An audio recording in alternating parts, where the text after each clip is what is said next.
right, what's up? Welcome to the Deadlifts and Pizza podcast. Hey. Let's get into it. How's your diet going? How's your Whole Foods challenge going?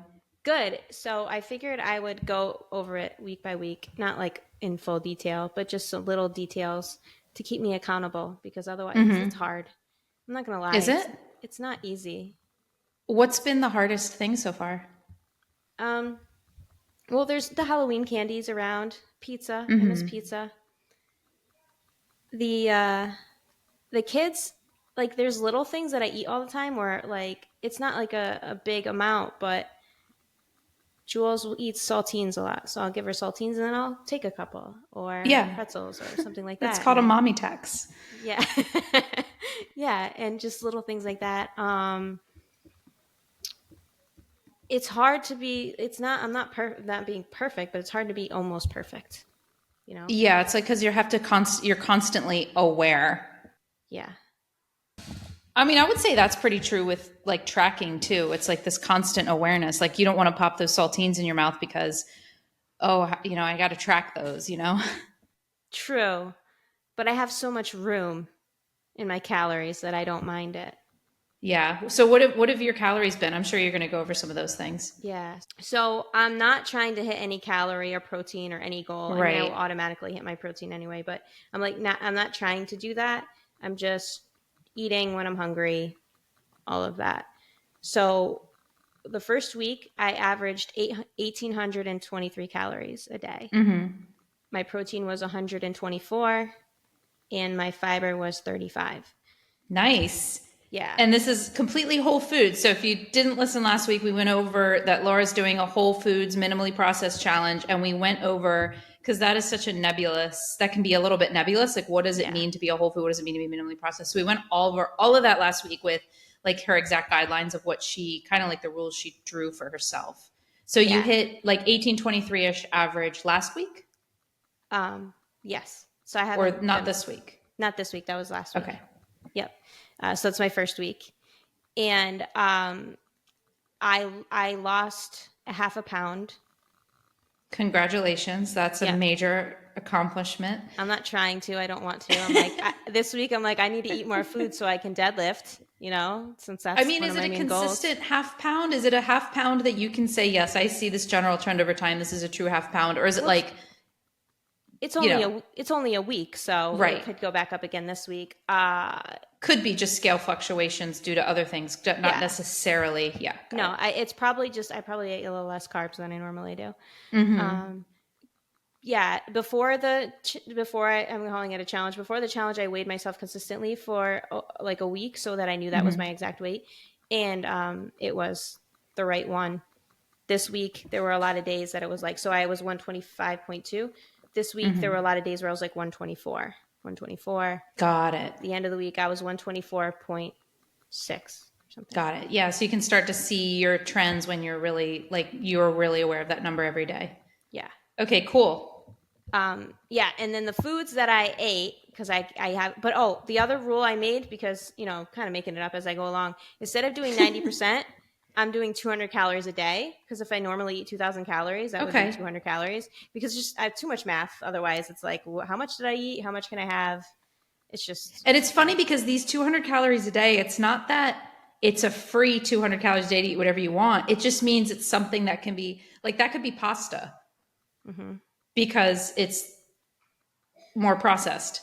Mm-hmm. Which pasta wouldn't necessarily even be a quote unquote like cheap food or free food for most people. No. Or like a protein bar. You can have a protein shake and be like, oh, that was it. That's basically what it's been. So yeah, protein shakes because that's about a scoop of that is 110 calories.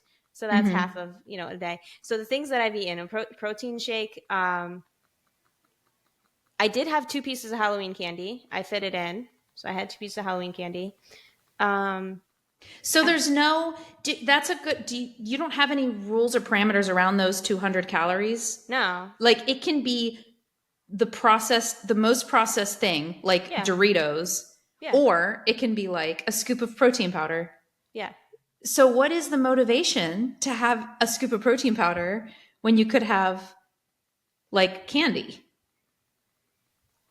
Just my normal self of I would rather have the thing that makes me feel better than the thing that makes me feel crappy. That doesn't make any sense. I'm just kidding.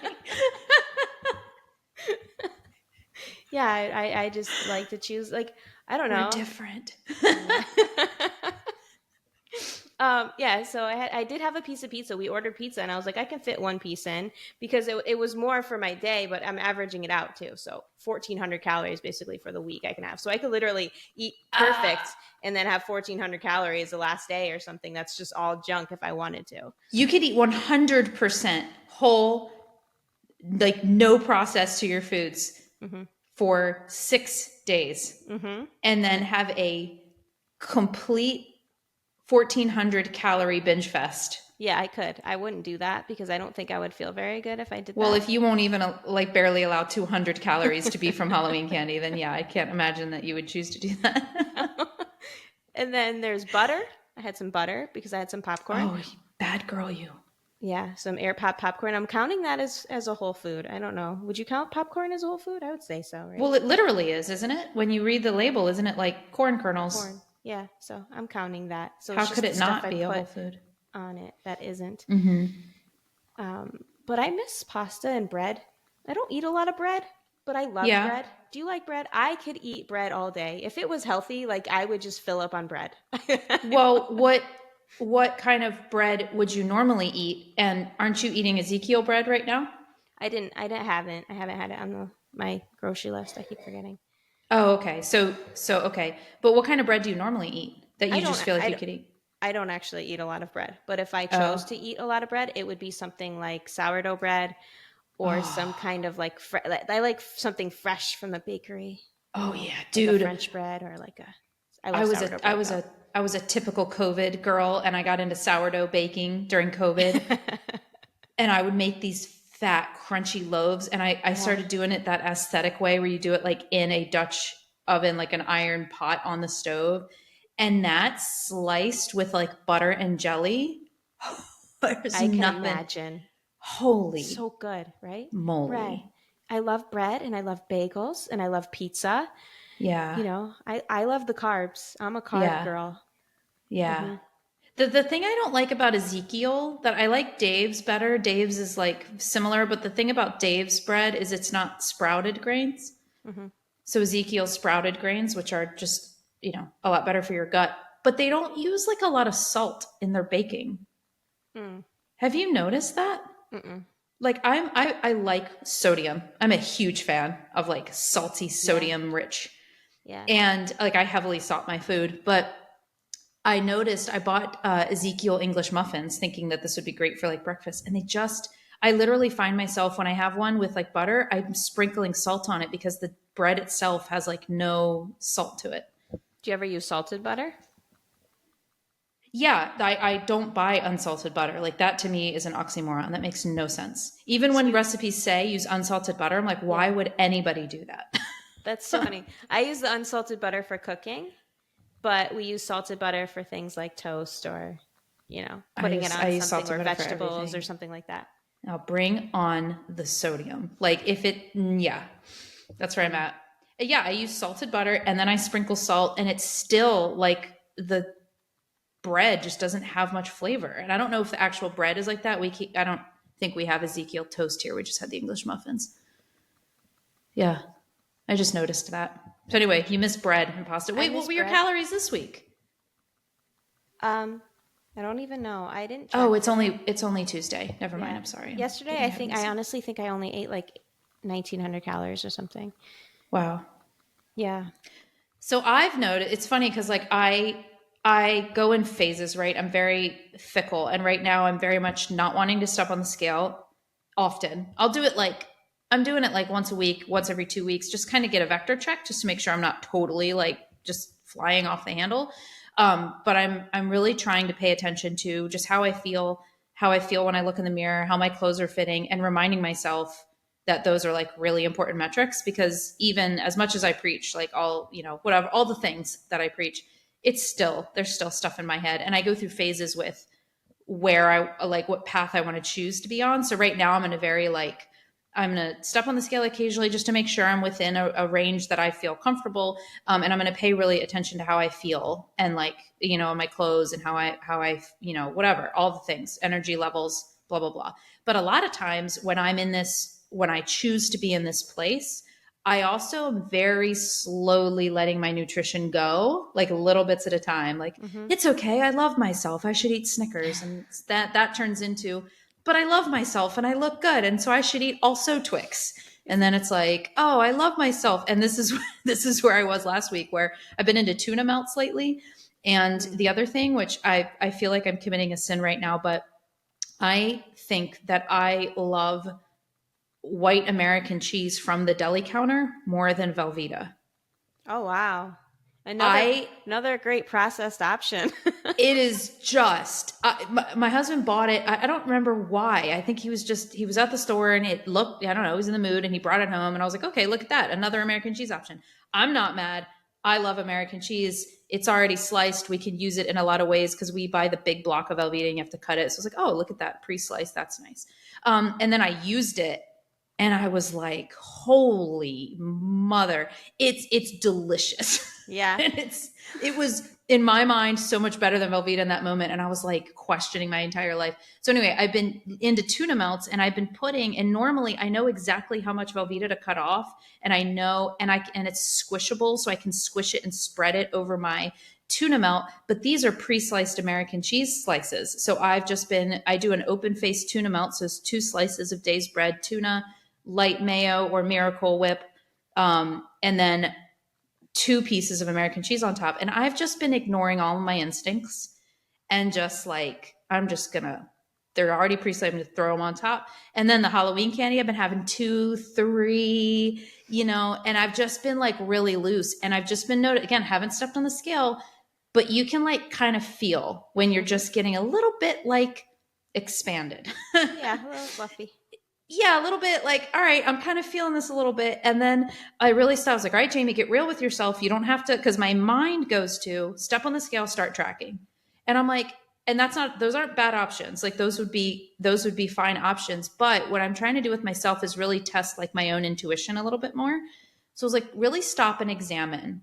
I'm really focused on getting 30 to 40 grams of protein per meal. I'll stop at the end of the day and go back to like, all right, 1, 2, 3, that was about that. 1, 2, 3, 4. Okay. Yeah, I'm good. Okay. What do I need to get in this dinner in order to meet my protein or whatever? But I really stopped and I thought, I was like, okay, well, let's go through my day in my head. And it was like a tuna melt, 2 pieces of cheese. I had like the peanut M&Ms, a mini Snickers. I think I had a mini Twix at the end of the day. And I was like, that's not that bad. But then I was like, get real, Jamie. How many calories are in that American cheese? And the little angel on my shoulder, it's like, probably like 50. It's fine. And like 2 pieces, just like 100 calories. I was like, the logical part of me is like, no, Jamie, you know that cheese has a lot more calories than that. Like just look at the numbers and look it up. So yeah, I went on MyFitnessPal and it was like 109 calories per slice and like 10 grams of fat. Really? I guess it depends on the size because most of them Totally. are like 70-ish calories. Yeah. So it probably depends on And the especially size. if you get the Kraft, because they're little, like the Mm-hmm. pre-packaged little Kraft sliced cheeses are smaller, but Yeah. these are like deli slices. They cover the Yeah, they're a little entire piece thicker. of bread. Yeah, and they're a little thicker. Yeah. And I knew because like when I'm thinking 50, I'm like, oh, those pre-sliced like little slices are like Yeah. 50.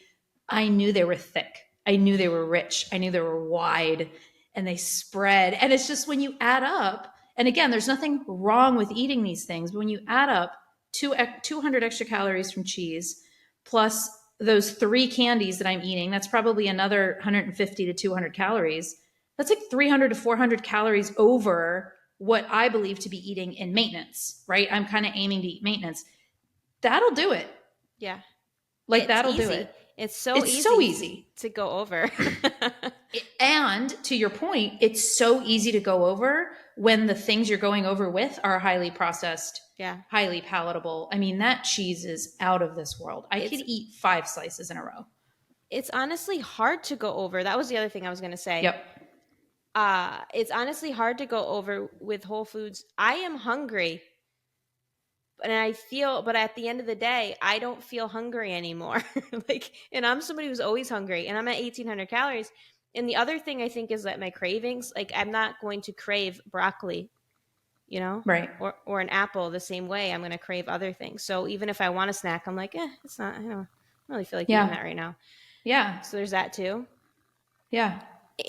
There was something else I was going to say. I don't know, but yeah. Yeah, yeah, for sure. So I've gotten real, I've stopped because the Halloween candy's to the point now where it's not even like I do want it, but it's not like it doesn't feel like a need. Like I don't want it so bad. It's Yeah. more like I just want a little something sweet. And so I've been stopping myself and going, is it that you want Snickers so badly, or is it that you want a little something sweet? Oh, it's something sweet. Let me go grab one of those little clementines in the fridge. And that does Yeah. it, and I'm good. Yeah. I've been eating frozen fruit. I love frozen fruit. Oh yeah. Yeah. Well, we So eat that's frozen been fruit good. here.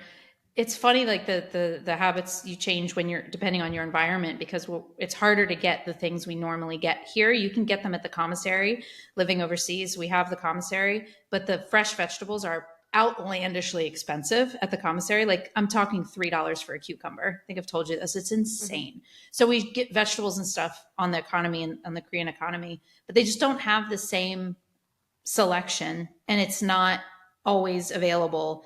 And so, and it's a little bit more pricey than you. So anyway, we're just living on, and especially with fruit, it's really hard to get. You can't get strawberries every time of the year. You can only get them one time of the year. And yeah, we just live off, we have a frozen fruit drawer and a frozen veggie drawer, and we eat from there every day. Yeah.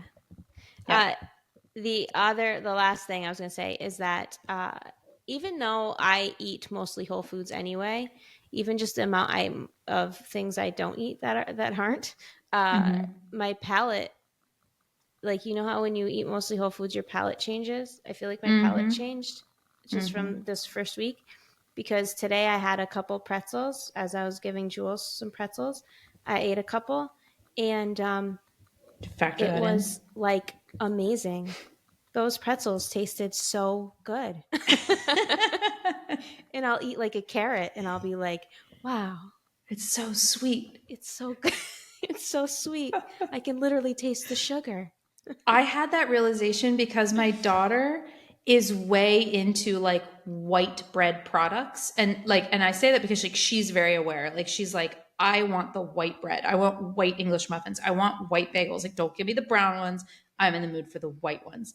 And so she's recently discovered, mind you, she's 10 years old, and I have literally never bought white bread when they were little. Like they had no idea what it was. And I don't know, you know, you kids eventually live in the world outside of your house and they learn things. So somewhere in the last, I don't want to say like 2 years, she's figured out what white bread is. And there's no, I mean, did you ever eat like Wonder bread or Blue Ribbon bread as a kid?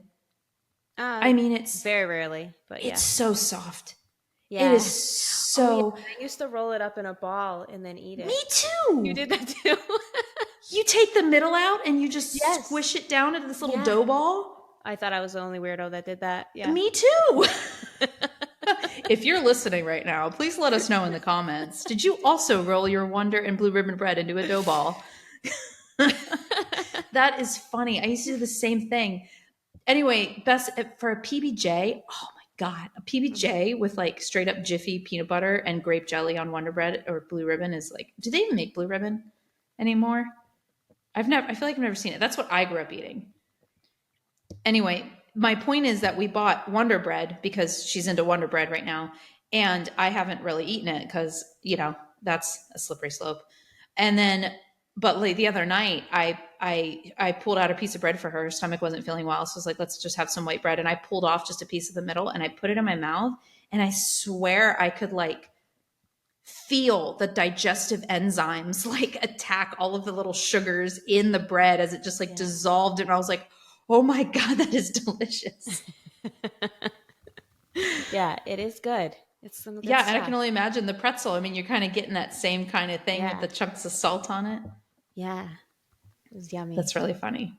That's a good thing, though. It's good when your palate becomes more sensitive Yeah. to the flavors in actual food. Yeah. I try to do that with the kids. It's hard though. Yeah, it is hard. But those hyper palatable flavors in hyper palatable foods, it's like literally very hyper palatable because it Yeah. changes your expectation of what you want food to taste like when you put it in your mouth. Yeah, exactly. And Jules is going through a phase where she's really picky and she only wants bad stuff. And I'm like, we can't have it even in the house anymore. Today we gave her pretzels because we went to a appointment with them. So in those times, we'll give her things that we don't normally give her to help her stay occupied and be happy. So that and yogurt bites is the other thing we give her. Um, she loves yogurt bites, but she's been very picky with her food, and it's been really hard to get her to eat healthy food. The only Yeah. thing healthy that she'll eat, and she doesn't know it's healthy, is we'll make like shakes and turn them into freeze pops, Yeah. and we'll give her those. So it's got a lot of berries and things in there, so something like that. But other than that, like it's we're having a hard time getting her to eat anything, and we can't communicate with her, so it's Yeah. very challenging. Yeah. Because she has autism. Hmm. So it makes it way harder. Yeah. You know what? I think I've told you this before. You know what my kids love? And I do it all the time. Even yesterday, my daughter was sick. She doesn't want like chicken noodle soup. She wants sorbet. I think I've told you. But you just put all the frozen fruit in like a food processor and pulse it until it's crumbly. And then you just add honey to bring it all together. And it's literally makes sorbet. And they eat like you can get an entire bag of raspberries in that kid if you did like a raspberry sorbet. Yeah. So I really like doing that. And then you That's a add good some idea. lemon juice in ice cubes. I throw some lemon ice cubes in there to make it like have that. It's so good. And I even realized that if you have I have a jar in my fridge of chia seeds sitting in water, so they're already soft, so that we can add them to things, and like we can add them to yogurt or add them to smoothies, and they're not all clumpy.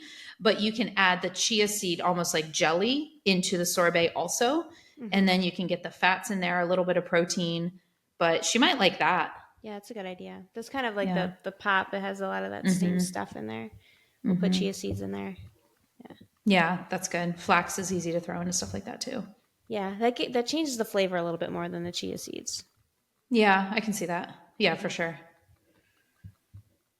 So something that I've been noticing that I've been thinking about, and I find it interesting, and I want to know. I would love to know what kind of causes this. But do you ever notice that people have very different baseline energy levels and energy needs? Like, Like especially when it comes to like exercise. Like for some people, they crave it. They need some sort of stimulation. And mhm. for other people, and then there's everything in between, right? But for other people, it is like torture. They could literally sit on the couch all day and be perfectly happy and wouldn't feel antsy or edgy at all. Oh, okay, yeah, yeah, yeah, yeah. I know what you're Which one saying. are you? Like, where do you fall in that? I am both.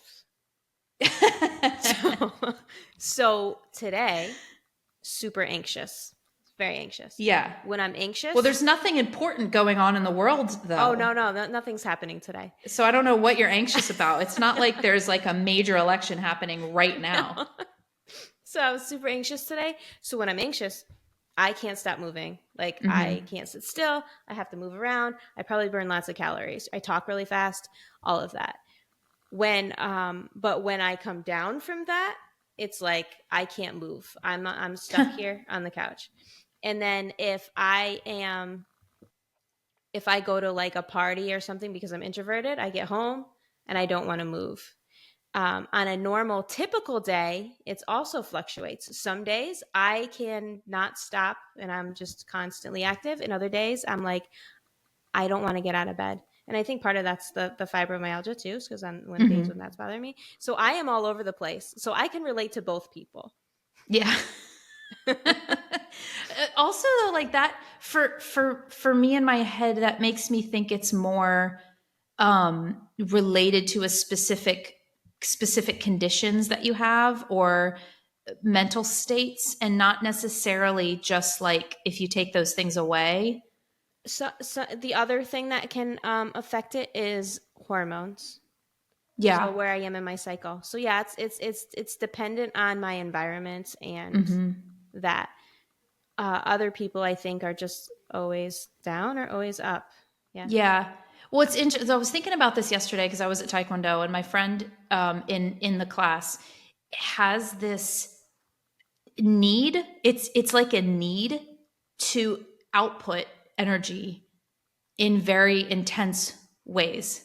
And Yeah. that is and we've talked about it, and he's like it's almost because when it's his turn to get up on the mat and do the target sparring with the master, it's like he's standing on the edge of the mat, like the master's like getting his, stuff on and his pads and all that stuff, and my friend is like twitching at the edge of the mat. Yeah. And then as soon as the master turns around and make eye contact, he's like an animal.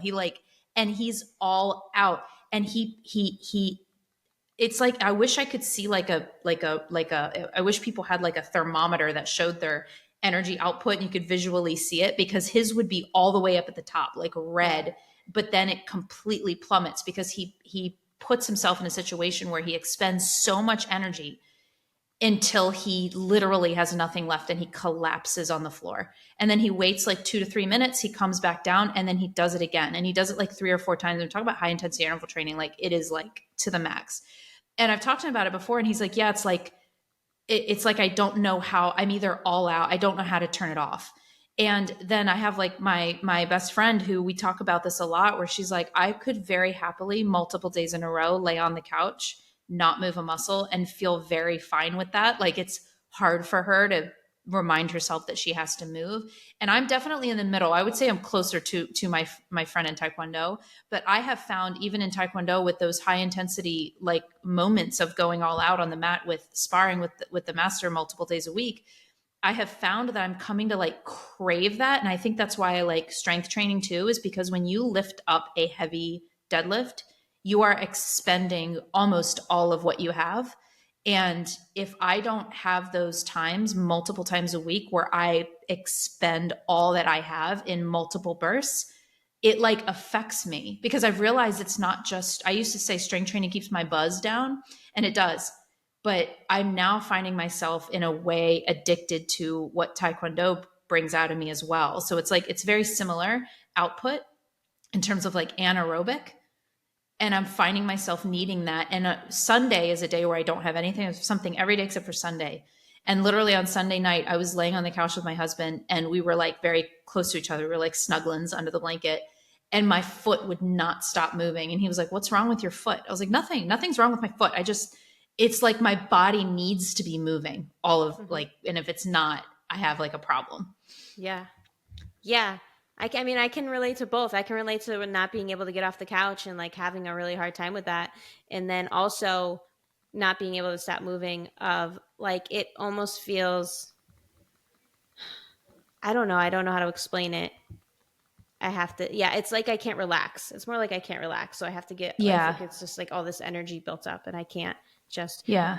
and Wayne is definitely, my husband is definitely more of a, he doesn't sit down.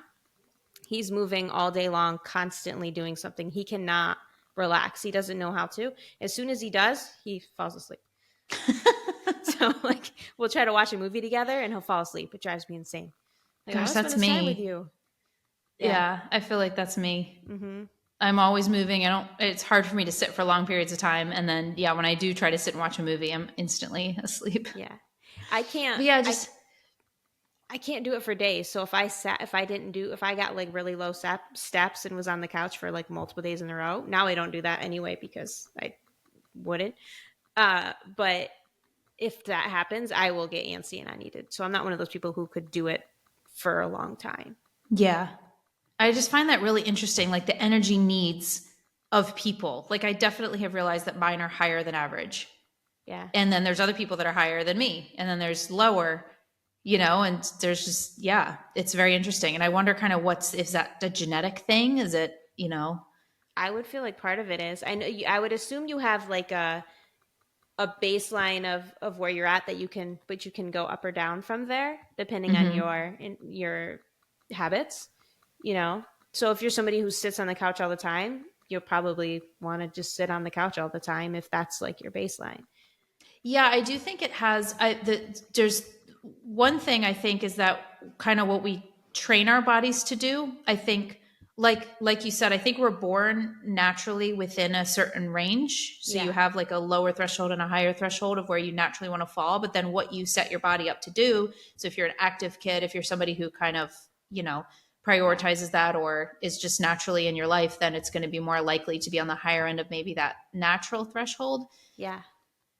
And then I also think that once we're already adults and already settled in, there's obviously other things that affect energy levels. So if you're constantly eating like highly processed foods, and if you're not working out or, doing things that are kind of encouraging that's going to be harder. Whereas even if you're a low energy output person, like you just don't have that supernaturally, I think that you would have a lot easier time pulling that out of yourself when you know you need to work out or be active. If you're eating the right foods, if you're getting enough sleep, if you're hydrated, you're going to feel, it's going to feel a lot easier to have a higher energy output when you're fueling yourself properly.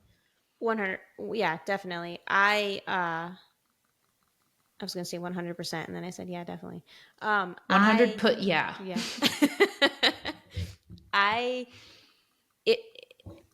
So before I started, lifting and doing all that, I was always tired.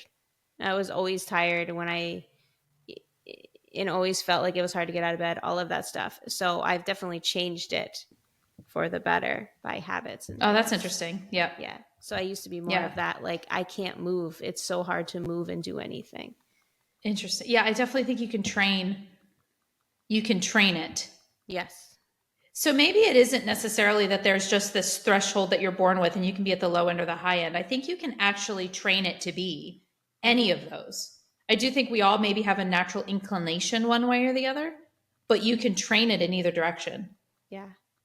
I definitely think I was born with a higher, like I think I'm just, and maybe that's ADHD. I don't know. That's the H in ADHD, right? It's just, I just have a higher natural like energy. Yeah. But I think we can train it for sure. Like Caleb, my son is like that. Yeah. Yeah. Interesting. Want to get into some questions? Sure. I got a few. I have one that I think you'll like. Okay, good. I would love to hear your thoughts on this. All right. So be prepared because you're first. Okay. All right. I've been stuck at 115 pounds on my bench press for a while. I'm heading into over 2 months at this plateau. I do other accessory work to help, different variations of rows, inverted kettlebell presses, crossbody cable pulls, some other unilateral dumbbell movements as well. For the life of me, I can't press more than 6 reps on that top set. Help, please. Bench is a little bitch, right? Like it is. It's so hard to add weight to. A couple things that you could try is you could try to add more frequency. So doing it more often in your week. Yeah, that's a question, is how often is this person hitting that? They might only be doing it once a week. So add in more. Don't add in sets where you are training to your max. Just add in, extra volume in where you're focusing on maybe tempo or form or even go like, so you could do them slow or you can do them quickly too. Cause doing them quickly can also, help. You could do all different things. Power development. Yeah. I like to do speed things now more often. It's less taxing on me and you can do lots of sets of it and it works, works really well without tiring you out. Cause I always feel freaking tired now that everything feels so heavy. So that's one thing you could do. Yeah. Mess around with the tempo. If you have fractional plates, you can put on little tiny plates. You can change your rep ranges around. Like if she said she can't get more than 6, then she could also up the weight, but do less reps with it. Do something like that. I was definitely that, when I was reading through this and then I got to the end and it said, I can't press more than 6. My thought was, why do we need to press more than 6 if we're focusing on strength? If your goal is to get beyond 115, then why are we focusing on a 6 or more rep range? Maybe bring that down. The lower rep range will help you build the strength faster. Definitely. I don't know if I have much to add to that other than, definitely I would play around with the rep range. So if I have somebody like this who's feeling like they can't get past a certain, like, especially if it's something like 6, That's when we start getting down to lower reps, or even take that 6 and do it in a cluster, like two, Mm-hmm. 2 and That's 2 another with thing to like do. some breaks in between. Adding those really tiny plates on them. Yeah. And doing, you had 1.5 pounds on either side. I know most gyms have 2.5 pounds, but you could probably get away with doing that. But if you just buy some like really tiny 1.5 pound plates, Mm-hmm. that can make an impact and help you get up there quicker. I have some that are really small. I think they're like 1/4 pound. So it would only add half a pound Wow. to it. Yeah. I Wow. never use them. I That's don't really know good. why. I should use them for bench because I have a hard time doing the weight. Yeah. Yeah. Yeah. Yeah. I would definitely do a training block for somebody like this that seems like they really want to increase their bench. I would do a whole training block focused on bench and like Mm-hmm. really lower your expectations on the other lifts, do more maintenance volume for everything else. So instead of just incorporating in, she says different variations of rows and kettlebell presses, and that's great. But I would make sure that you do a specific block that's focused on testing your bench at the beginning, implementing a very certain training protocol, and then testing it again at the end, Yeah. which Yeah. you may or may It's, not be able to program for yourself. So maybe get a professional like us yeah. to do it for you. Yeah. Strength is very specific. So doing like other exercises will probably help a little bit of carryover, but it's not the same as benching multiple times per week. Yeah, especially when we say like accessory work, different variations of rows, like it's good. You want to have the, opposite muscles working, Mm-hmm. antagonist, protagonist, all that good stuff. Yeah. Inverted kettlebell presses. Okay, that's great. That's going to help stability. That's Yeah. going to help the balance, joint, ligament strength, etc. Crossbody cable pulls. It's accessory for chest, right? We thinking like a tree hugger kind of Yeah. situation. Yeah. That's basically chest accessory work. Some other unilateral dumbbell movement. I mean, that's great. Yeah, like you said, that's great. Mm-hmm. That's good. But strength is, yeah, very specific. If you want to get stronger at bench press, you need to be bench pressing, and you do need to do it multiple times a week. But not to it really. How often would you suggest, honestly? So we're talking about doing bench multiple times a week. How often would you suggest somebody actually going to their max? So she says I can't press more than 6 on that top set. How often should she be working at that top set? I wouldn't even do it every week. I was thinking the same. Maybe once a Yeah, week, maybe depending once a on where week. you are. Yeah. Yeah. Bar Yeah. speed matters a lot. So if you lower the weight and you focus on your form and you just try to push out the reps just a little bit faster, that can help. I would think, actually, just even talking about this further, if you did like an every other week bet, like really heavy bench press. Yeah. So every other week when you go into your bench, you're going to attempt a new PR. Yeah.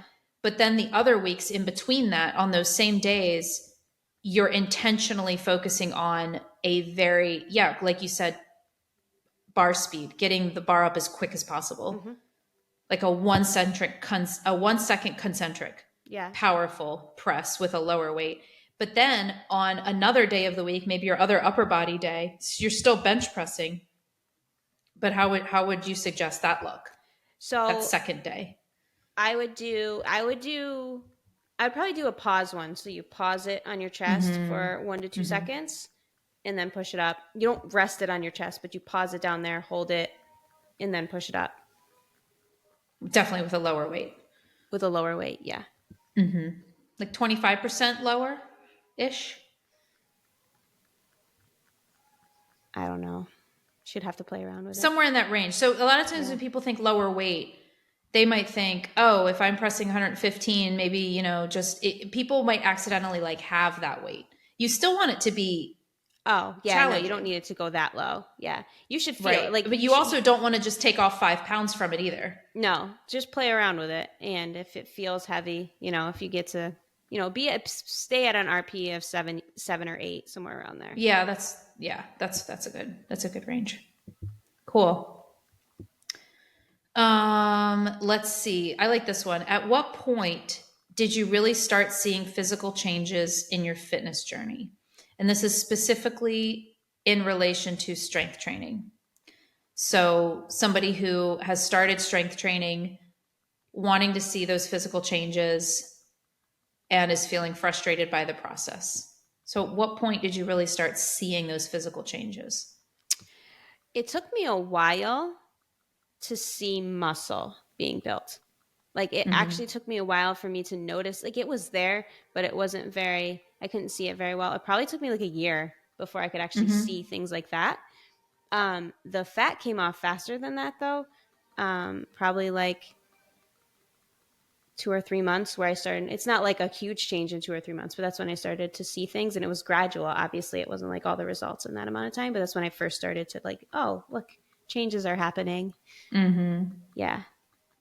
Yeah, I think for me, you have a more because you started strength training with an intention. Mm-hmm. Mine, I kind of stumbled into it, and then it Yeah. it was just this slow navigation over years. Mm-hmm. I was like 18 or 19 when I first actually, or maybe 20, 21, when I first really like started being interested in strength training, but it was just such a slow trickle that I wouldn't say I'm super aware of what the changes were month to month or year to year, because I wasn't like a lot of people, especially now, they go into strength training. Like you see a lot of women intentionally going, okay, I'm going to listen to all the things that I'm hearing and seeing. I'm going to stop doing this obsessive cardio and dieting, and I'm actually going to strength train, and I'm going to see what happens. And because they're making this very specific and intentional shift, they want to see results, right? That's normal. But we're also, I think, trained to diet and exercise and then see a quick result. It's like, oh, I need to lose weight for this wedding in 3 months. Here I Yeah. go. I'm going to diet and do lots of cardio. And then they lose weight for the wedding in 3 months. And we're kind of trained in that mindset. So you take that into strength training, and it's probably going to be pretty frustrating Yeah. because it is going to be slower. And building muscle takes forever. Especially as women, especially when we're Yeah. older. Yeah, it takes forever. But I know, and this is one reason, there's many reasons, but this is one reason why I really encourage people to stop viewing their physical activity as a way to change their aesthetics.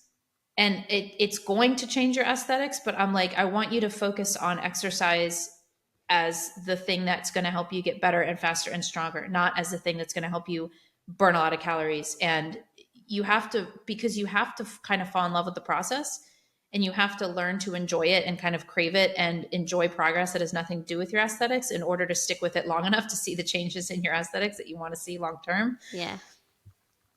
And so, yeah, and some people it's going to be quicker than others. But I know for me, I've been strength training for so long that it's almost like if you ask me on any given day, I feel like I look the same as I've always looked. I'm like, my body's never really changed. I've always been relatively the size, nothing's really changed that dramatically. You see people, oh, you can completely sculpt and mold your body into whatever you want via strength training. I'm like, I mean, a little, but not really. You're Yeah. always just going to kind of be built how you're built, and you can, you have more flexibility than with cardio. But at the same time, I feel like whenever I look back 2 years or 5 year chunks, or I'm like, holy moly, I have made a ton of progress. If I see a picture of myself, like, just recently we were on the beach, and I sent you a video of throwing a football with my family. I looked fit in that. I was like, oh wow, look, you can see like, and of course, I shouldn't be surprised. I've been lifting for a long time. But I'm always surprised at how much progress I've made. And I'm looking at almost like 5 year chunks. Yeah. And I don't realize it when it's happening in the moment. I don't realize it after one, 8 week block of training my quads. You don't see it in those small, because it's just such small changes that it's hard to really notice and see, especially when you're busy living life and trying to enjoy the process as well. But then you look back 2, 3, 4, 5 years and you're like, wow, it really compounds. It does. I was about to make a sarcastic joke, but you kept talking, so I Go didn't get it ahead. in. Let's I hear was it. going to say you looked awful on the beach. Oh, yeah. I don't think you looked fit at all. Thanks. No. I thought you might say that. I was like, I'm going to send this to Laura, and she's going to be like, you look lazy. and like You call unfit. yourself a trainer? What is Yeah. this? You should have responded that way. And you call yourself a trainer? You should be embarrassed sending me this. Put on a t-shirt. We are obviously being extremely sarcastic because that's ridiculous. Yeah. I did notice actually a change in my quads after the quad program. You did? Yeah. I've definitely noticed on an anecdotal, but I haven't actually. I And didn't measure I or feel like anything. is it too late to measure because Yeah. Yeah, right. I saw a little bit of separation, uh-huh. which I Yep, never had that's before. nice. Yeah. Yep. Cool. Yeah, so you got to adjust your whole mindset. I was going to say you have to be patient. You have to adjust your whole mindset when it comes to attacking strength training. You'll see the changes, but they're going to come little bit at a time, and you're going to see the biggest changes I think people will see is by just increasing their activity level overall and improving diet to Yeah. support the entire process. This is why when people say that they are afraid to get bulky, I just shut up. Yeah.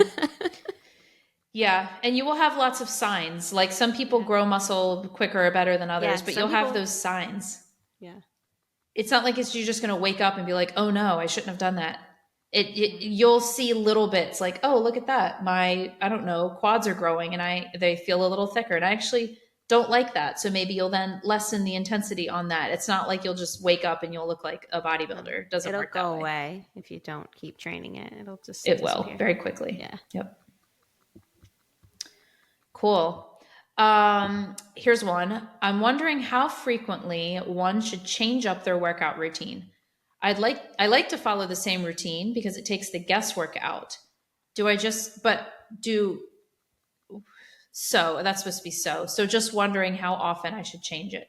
So this person feels like they should be changing up their workout routine, but they also kind of like just knowing that they can go in and do the same thing and not having to think about it. Honestly, if you're doing the same thing and you like it that way, like most people need to change it up because they get bored.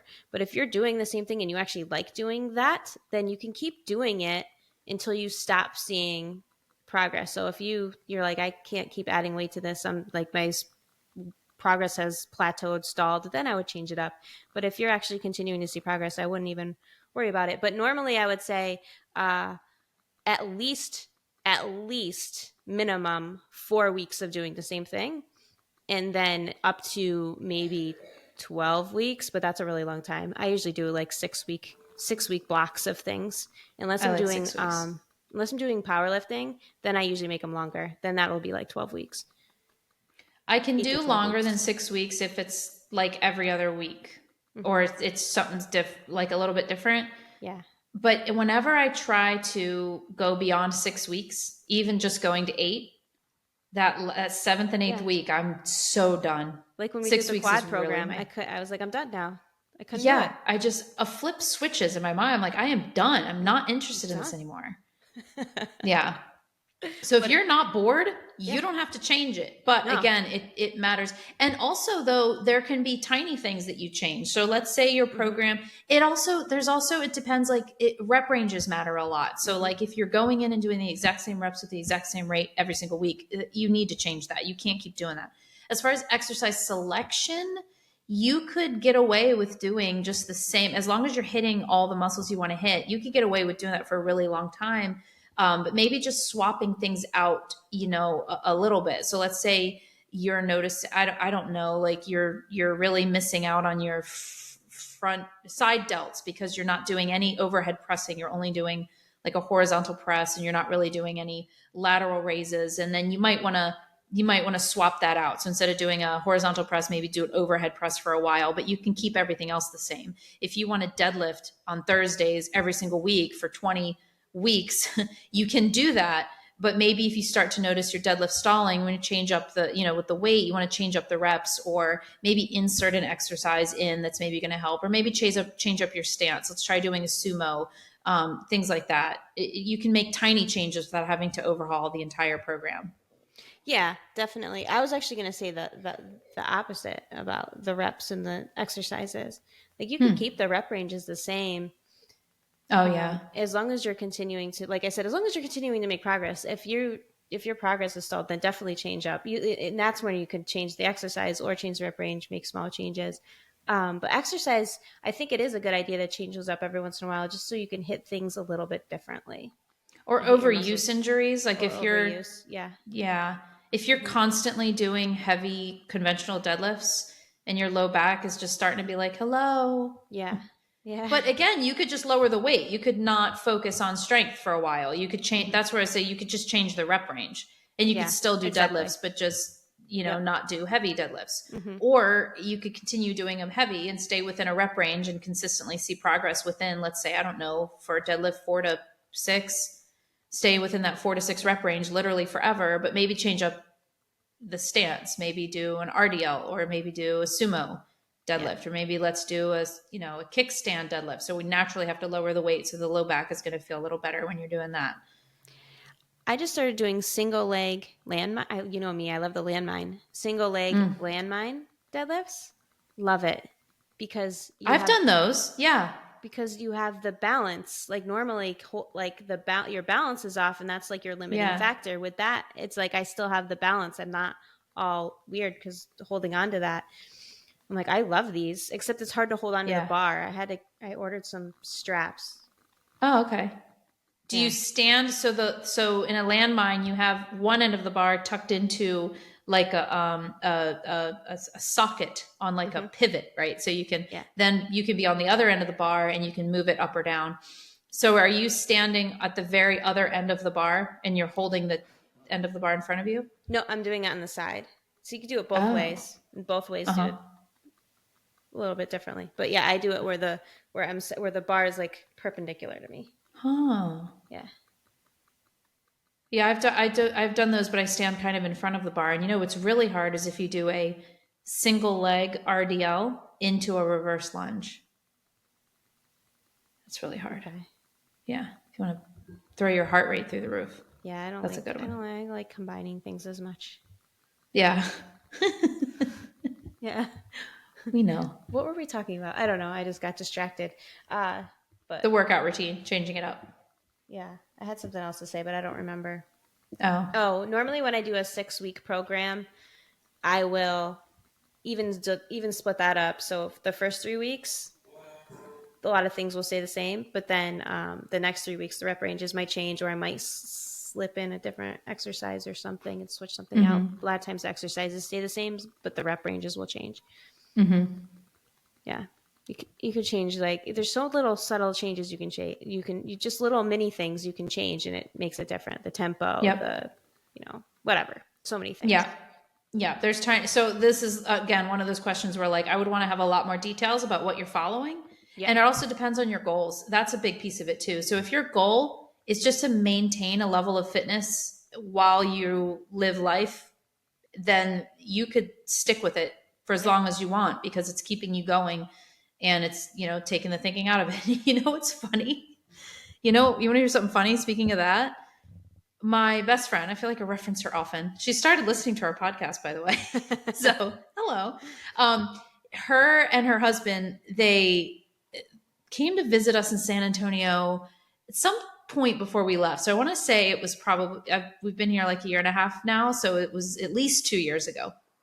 And asked me if I could take them through a workout while they were there. So we did it. We did a full training session. I gave them I think I gave them 2 workouts, but we definitely went through one, and it was a full body, training session that you could do with dumbbells, because that's what they have at home.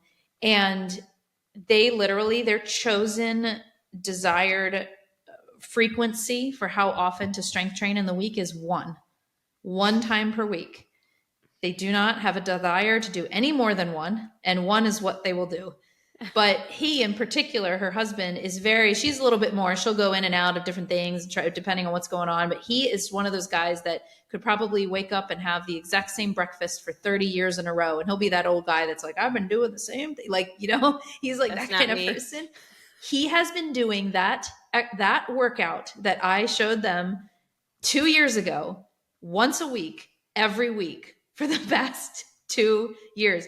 And he just calls it the Jamie workout. I'm going to do my Jamie workout now. That's crazy.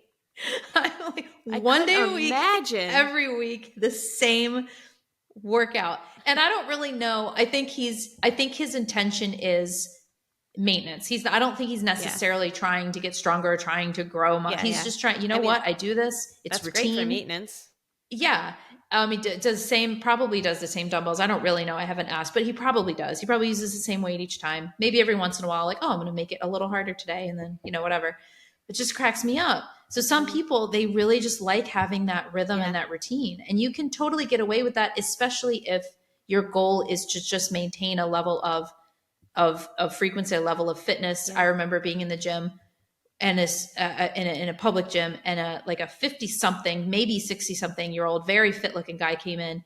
He did every single day he would come in and he would do a routine. He would go through all that, and he was fit. He wasn't like an older person just going through the Nautilus and like trying to do it. He like knew exactly what he was doing. And he would go through the circuit and he would do these things and he'd leave. And one of the days he said to me, he was like, I used to train like you.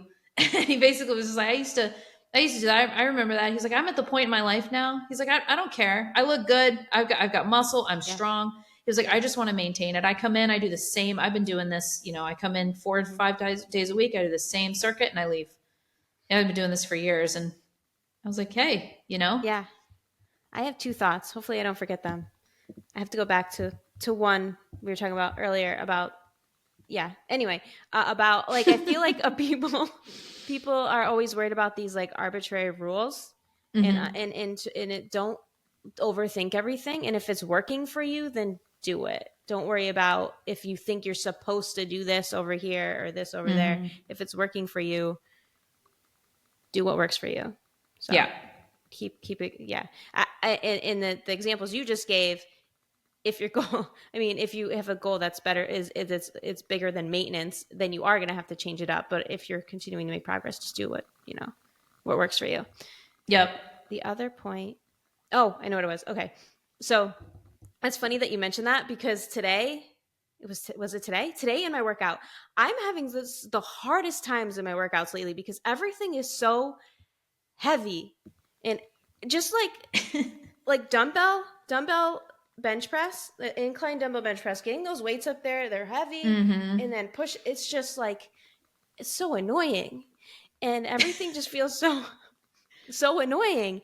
And I had the thought today of when I get older, I'm gonna get sick of this, and I'm gonna have to have like either new goals or, and not even when I get older, just probably soon, new goals, or I'm going to get to a place where I'm going to be like, it's maintenance time. I'm done. I can't keep trying to build more muscle because this is too hard. Yeah, that's interesting. Yeah. Yeah. The weights are just so heavy.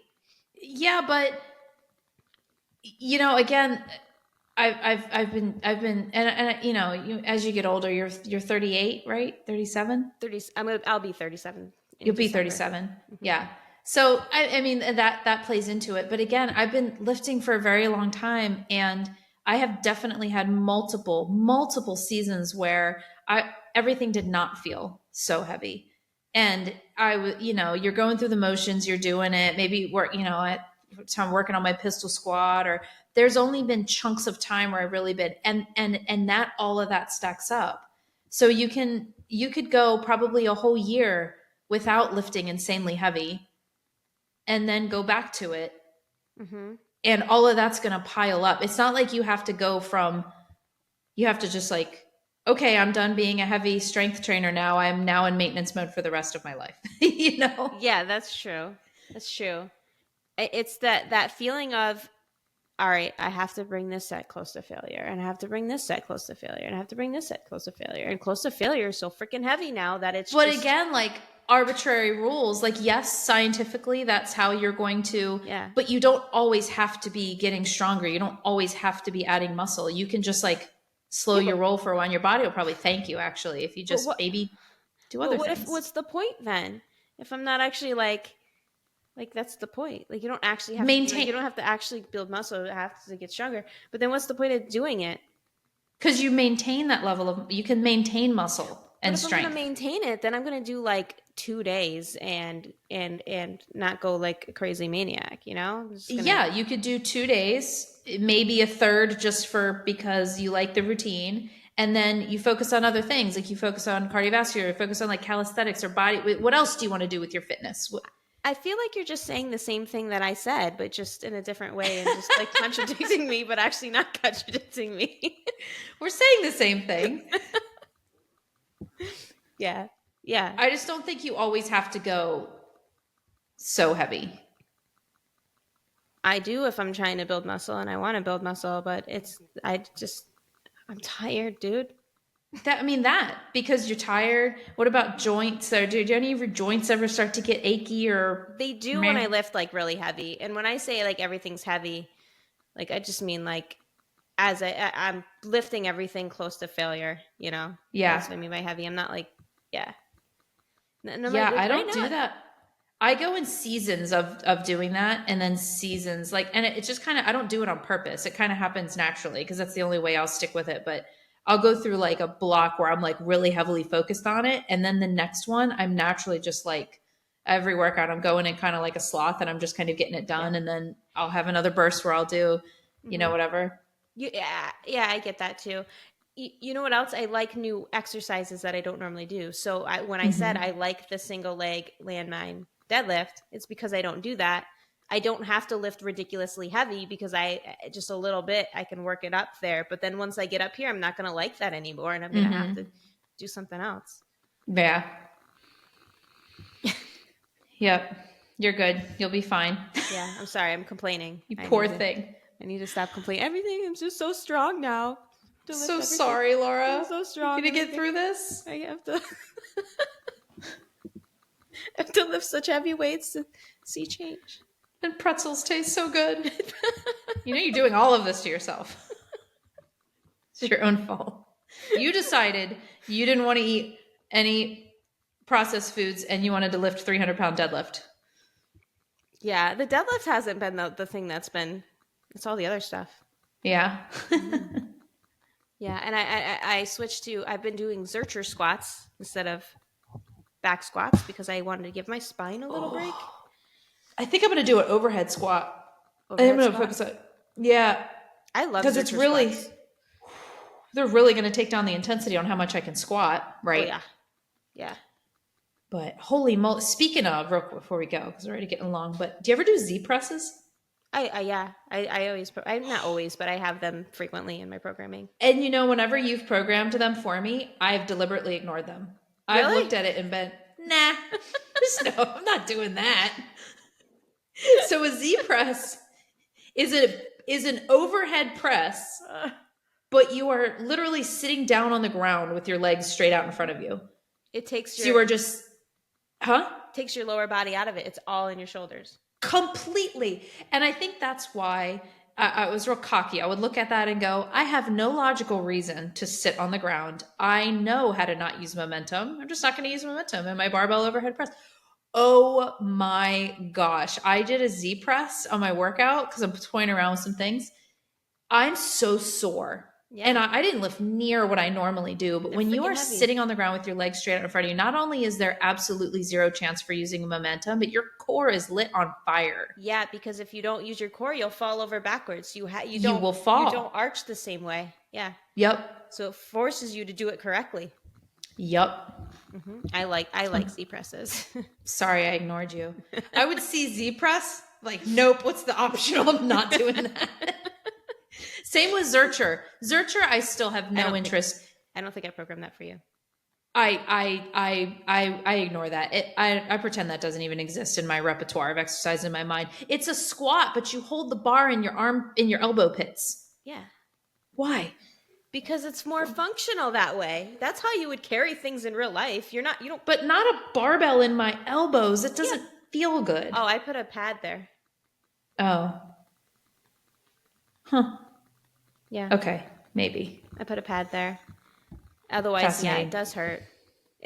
Like, I don't use a bar pad for back squat because it screws you up. But with this, it's not going to really screw you up by putting a bar pad there. Yeah, for sure. Yeah, it's more functional. Like, all right. How awesome. Yeah. Bye. Well, yeah. Bye. No. Make sure you hanging up now. Like and subscribe and all the stuff. Yeah. Like, subscribe, comment, let us know all your thoughts. We would appreciate it so much. Share with a friend, share on social media. Bye again.